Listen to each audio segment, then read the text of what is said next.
can't beat 'em all. Hello everybody and welcome to today's review of Ford vs. Ferrari, the new James Mangold film starring Matt Damon and Christian Bale. So this movie is about the time when the Ford company was racing against the Ferraris in the 1966 Le Mans race, a race that goes on for 24 hours straight non-stop. And at that time, the Ferraris were the most successful car company in the world. They built these very beautiful cars that were very stylish, very sporty, but they were also very expensive and they were on the verge of bankruptcy. So Ford proposed a partnership with Ferrari, but when Ferrari pretty much spat in their faces, Henry Ford II pretty much said, you know what? Screw this. We are going to build the fastest racing car and we're going to put your car to shame. And that's what they set out to do. So Henry Ford brings in Carroll Shelby, played by Matt Damon, who is a very well-known manufacturer, to pretty much design this car. And he brings along his friend Ken Miles, a well-known racer and a down-on-his-luck manufacturer, to test drive these cars and also to race in the car. However, not everybody wants him to race. The Ford company has their own agenda. While they do want to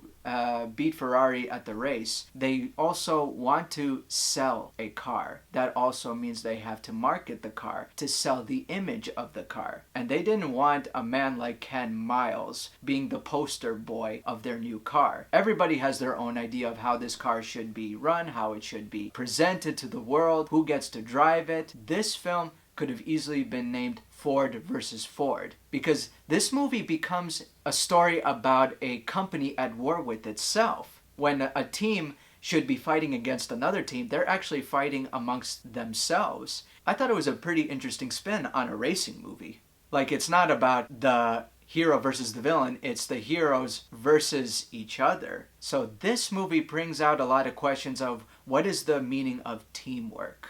And Matt Damon, who again plays Carroll Shelby in the movie, this is actually one of his best roles. You know, he has a lot to deal with. He has to go head to head with the Ford company, who thinks they know what they're doing, but they really don't understand the concept of racing. They really don't understand the mechanics of the car. They're not the ones who get their hands dirty. They're not the ones putting their lives on the line like the driver is. You know, he was once a racer himself, but he was forced to retire because of a heart condition. So this moment to build this car was like a moment of redemption for him. A moment to make up for lost time. You can feel the burn, the drive inside of him to beat not only the Ferraris, but also the Ford company. But I think the main reason to go see this film is definitely Christian Bale. The man has had a great career for the last 20 years or so. He's been Batman, he's been Dick Cheney, the list goes on. I mean, he's just grinded out performance after performance, and this is actually one of his greater ones. So Christian Bale portrays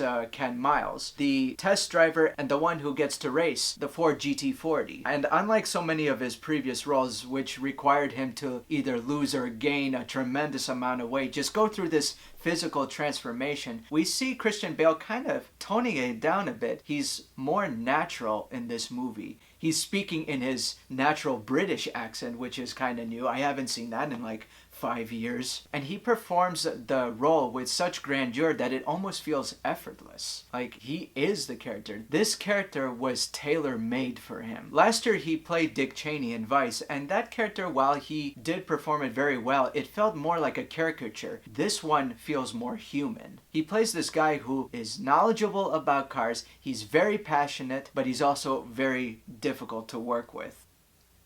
Like I said, he's very natural.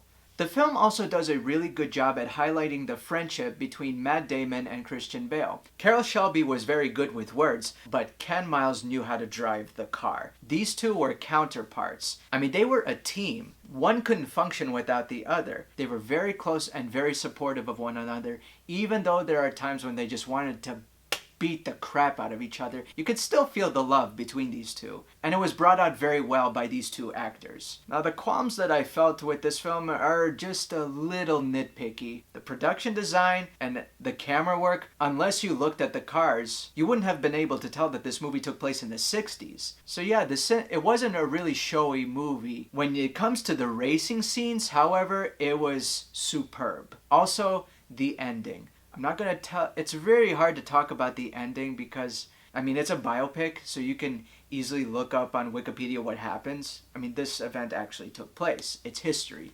But there was a moment where I felt like the movie could have ended perfectly right there. But instead, they decided to add another scene. And after that scene, they decided to add another. I mean, it's like, I get it. I mean, there were some parts that worked, but on the whole, it felt like it wasn't necessary. You could have easily put in a title card at the end saying, this happened after this guy went on to do that, oh, and this happened to this guy. The film wouldn't have suffered at all for it. It could have ended earlier, but it didn't. It decided to drag on a little bit, just to keep on going and going, but no, they could have tightened it. Otherwise, I think this was a great film. I'm gonna give it an A-.